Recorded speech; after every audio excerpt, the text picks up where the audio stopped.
अस्सलाम वालेकुम, welcome back to my channel my kitchen recipes. आज मैं आप लोगों के लिए बना रही हूँ बहुत मजेदार सा और ठंडा ठंडा सा कैरी का शरबत। जब आप ये शरबत इतनी शदीद गर्मी में पियेंगे तो ना सिर्फ ये आपके पेट को ठंडा रखेगा बल्कि दिलो दिमाग को भी सुकून में रखेगा और सबसे बड़ी बात कि गुस्सा भी कम आएगा इसको पीकर, क्योंकि ये होता ही इतना मजे का है। तो चलिए इसको बनाना शुरू करते हैं। यहाँ पे मैंने तकरीबन आधा किलो कैरी ली थी और उसको अच्छे तरीके से धो के साफ करके उसे मैंने इस तरह से काट लिया है। ठीक है, इसको हमें सबसे पहले गलाना है। मैं इसमें तकरीबन 1 कप मैंने इसमें पानी ऐड किया है और मैं इसे अब चूल्हे पे चढ़ा रही हूँ और 5 मिनट लगेंगे और कैरियाँ हमारी गल के तैयार हो जाएंगी। पहले हम इन कैरियों को गलाएंगे, फिर उसके बाद मैं आपको आगे का स्टेप बताऊंगी। यहाँ पे देखिए तकरीबन 8 से 10 मिनट लगे हैं और हमारी कैरी जो है बिल्कुल गल गई है, कितनी सॉफ्ट और नरम हो गई है और मैंने इन्हें ठंडा भी कर लिया है। ये अब रूम टेम्परेचर पर आ चुकी है। अब इसको जो है हमें ब्लेंडर में डाल के ब्लेंड करना है बगैर पानी डाले। इसे ब्लेंड करेंगे। ये देखिए हमारा जो है ये आम जो है हमने अच्छे से ब्लेंड कर लिया है। इसको अब हम जो है वही डेगची लेंगे जिसमें हमने इसे पकाया था और इसके अंदर रखेंगे छन्ना। हमें बेसिकली इसे छानना है ताकि अगर कुछ मोटा पीस रह गया हो, जो पिसा ना हो, तो वो निकल जाए। बस यहाँ पे हम इसे छान लेंगे। ये देखिए मैंने इसे छान लिया है यहाँ पर। अच्छा, जग के अंदर जो लगा हुआ थोड़ा सा बचा है ना, तो हम इसे वेस्ट नहीं करेंगे। मैंने इसमें डालना है पानी तकरीबन 1 गिलास भर के और इसे दोबारा 1 मिनट के लिए चला देंगे।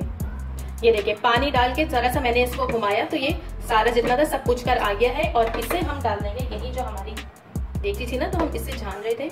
इससे क्या होगा कि चीज हमारी वेस्ट नहीं होगी, क्योंकि हमें पानी इसमें ऑलरेडी डालना था। बस ये हो गया है। चलिए ये हमारा शरबत का मिक्सचर आ गया है, इसे मिक्स करेंगे। इसके अंदर अब मैं कुछ चीजें ऐड करूंगी। सबसे पहले इसमें चीनी ऐड करेंगे 1 कप और ये 2 कप। थोड़ी सी मैंने बचा ली है, मुझे ज्यादा लग रही है। अच्छा, ये 2 कप तकरीबन 2 कप इसमें चीनी चली गई। इसके अलावा मैं इसमें ऐड कर रही हूँ काला नमक। 1 टीस्पून इसमें जाएगा काला नमक, बहुत अच्छा टेस्ट आता है काला नमक से। और 1/4 टीस्पून भुना कुटा सफेद जीरा, इससे भी बहुत अच्छा फ्लेवर आता है। बस इसे मिक्स करेंगे और अब हमें इसे पकाना है और इसे गाढ़ा सा बना लेना है। थिक कंसिस्टेंसी का इसे बनाना है हमें। बस मैं इसे अब चूल्हे पे चढ़ा रही हूँ। ये देखिए यहाँ मैंने चूल्हे पे मीडियम फ्लेम है और मैंने इसको चढ़ा दिया है और इसे अब अच्छे तरीके से हमने मिक्स करके गाढ़ा करना है और चीनी जो है चीनी को डिसॉल्व करना है। मैं यहाँ थोड़ा सा और इसमें पानी ऐड कर रही हूँ 1/4 कप तकरीबन, और इसके अंदर हमें चीनी डिसॉल्व करनी है। आप चाहें तो इसके अंदर लेमन जूस भी ऐड कर सकते हैं, उससे भी बहुत अच्छा फ्लेवर आता है। पुदीना भी ऐड कर सकते हैं इसमें, और जो आपका दिल चाहे फ्लेवर आप इसमें ऐड कर सकते हैं। बस इसे पका के हमें गाढ़ा करना है। देखिए यहाँ पे इसको पकते हुए तकरीबन 5 से 8 मिनट हो गए हैं और ये अच्छा खासा गाढ़ा हो गया है। मैं इसे मज़ीद गाढ़ा नहीं करूँगी क्योंकि ये जब ठंडा होगा तो मज़ीद गाढ़ा हो जाएगा। मैं चूल्हा बस अब बंद कर रही हूँ। आप देखिए इसमें चीनी भी मेल्ट हो गई है और एक तार का इस तरह से ये देखिए शीरा की तरह बन गया। देखिए बस हमें इसी तरह से बनाना है सॉरी। और हाँ, जो मैंने चीनी बचा के रखी थी ना, वो मैंने इसमें डाल दी है। तो अब ये बिल्कुल परफेक्ट मीठा हो गया है। अब इसका करते हैं चूल्हा बंद और इसे ठंडा करते हैं।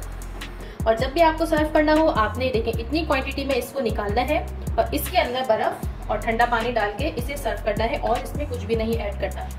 ये देखिए हमारा मज़ेदार सा और रिफ्रेशिंग कैरी का शरबत बिल्कुल तैयार है। आपने इस रेसिपी को ट्राई करना है। वीडियो पसंद आए तो लाइक ज़रूर कीजिएगा, शेयर भी कर दीजिएगा और चैनल को सब्सक्राइब करना तो बिल्कुल नहीं भूलना। खुदा हाफिज़।